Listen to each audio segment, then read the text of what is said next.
Tell Laura I Love Her and the Controversial Songs of the 1960s. A reflection on music, morality, and social change. Music has always been a reflection of human experience, a medium through which society grapples with its deepest emotions and most pressing challenges. During the 1960s, a decade marked by sweeping cultural shifts, music emerged as both a mirror and a catalyst for change.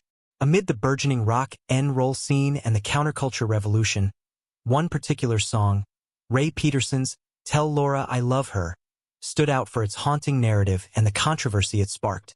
This essay delves into the story behind the song, its place in the teenage tragedy genre, and its broader implications in the context of 1960s music censorship and cultural transformation.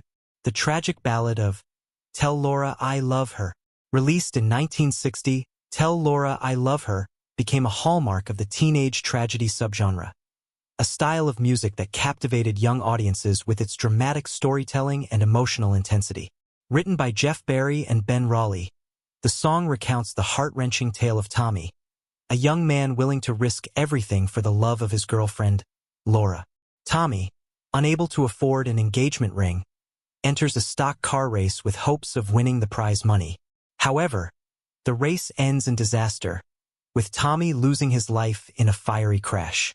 His final, heartfelt message, Tell Laura I Love Her, is a testament to his undying devotion, leaving Laura to mourn his untimely death.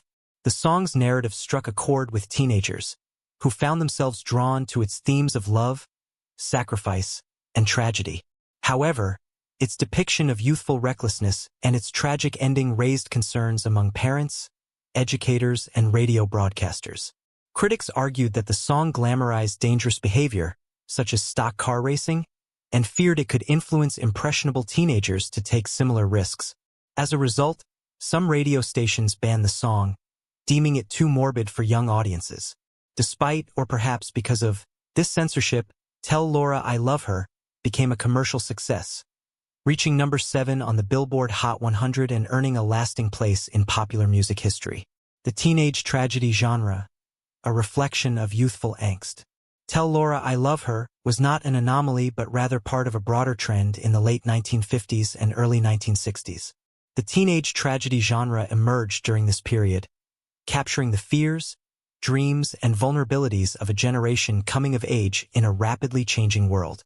Other notable songs in this genre include Mark Dinning's Teen Angel, 1959, which tells the story of a girl who loses her life while trying to retrieve her boyfriend's high school ring from a stalled car on a train track, and Jaya Frank Wilson and the Cavaliers' Last Kiss, 1964, a tearjerker about a car crash that claims the life of a young girl.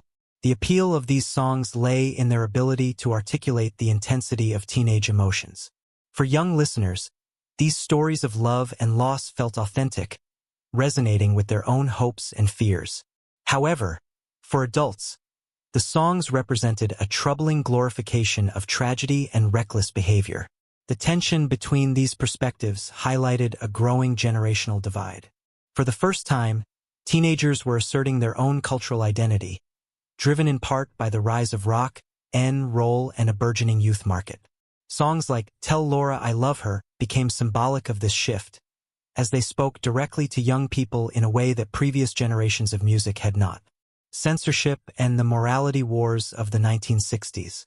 The controversy surrounding Tell Laura I Love Her was emblematic of a broader struggle over the role of music in shaping societal values. The 1960s were a time of significant cultural upheaval, with traditional norms being challenged by new ideas about freedom, equality, and self-expression. Music often found itself at the center of these debates, as artists pushed boundaries and censors sought to rein them in. The BBC ban and the limits of expression. In the UK, the British Broadcasting Corporation (BBC) wielded significant influence over what music reached the public. Songs deemed too controversial were often banned, a fate that befell not only Tell Laura I Love Her, but also numerous other hits of the era.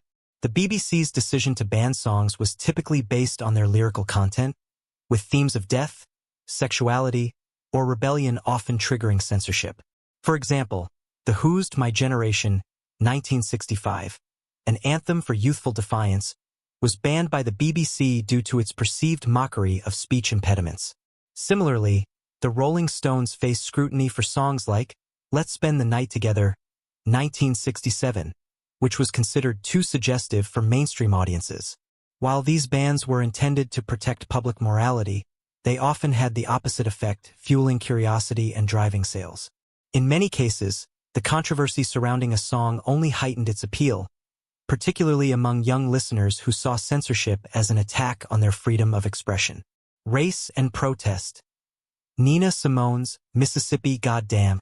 The 1960s were also a time of significant social and political upheaval, with the civil rights movement demanding an end to racial segregation and discrimination. Music played a vital role in this struggle, with artists like Nina Simone using their platform to amplify the voices of the oppressed. Simone's Mississippi Goddam, 1964, was a scathing critique of racial injustice, written in response to the murder of Medgar Evers and the bombing of a church in Birmingham, Alabama, that killed 4 young girls. With its biting lyrics and defiant tone, the song was a stark departure from the traditional protest songs of the era. Southern radio stations reacted by banning Mississippi Goddam, with some going so far as to destroy promotional copies. However, the song became a rallying cry for activists, illustrating the power of music to challenge the status quo and inspire change. The psychedelic era and the question of drug references. As the 1960s progressed, the rise of psychedelic rock brought new challenges for censors. Bands like the Beatles, the Byrds, and Jefferson Airplane embraced experimental sounds and surreal lyrics, often drawing inspiration from the burgeoning counterculture and its embrace of mind-altering substances. The Beatles' Lucy in the Sky with Diamonds, 1967, is a prime example of this trend. Although John Lennon insisted that the song was inspired by a drawing by his son Julian, many listeners interpreted its title and imagery as references to LSD. This interpretation led to widespread controversy and further cemented the song's association with the counterculture movement. Similarly, the Byrds' 8 Miles High, 1966, was banned by several radio stations due to its perceived references to drug use. The band maintained that the song was inspired by a flight to London, but its abstract lyrics and trippy instrumentation left ample room for speculation. Gender and sexuality. Breaking taboos through music. The 1960s also saw significant shifts in attitudes toward gender and sexuality, with music playing a key role in challenging traditional norms. Songs like The Kinks' Lola, 1970, explored themes of gender identity and fluidity, telling the story of a young man's romantic encounter with a transgender woman.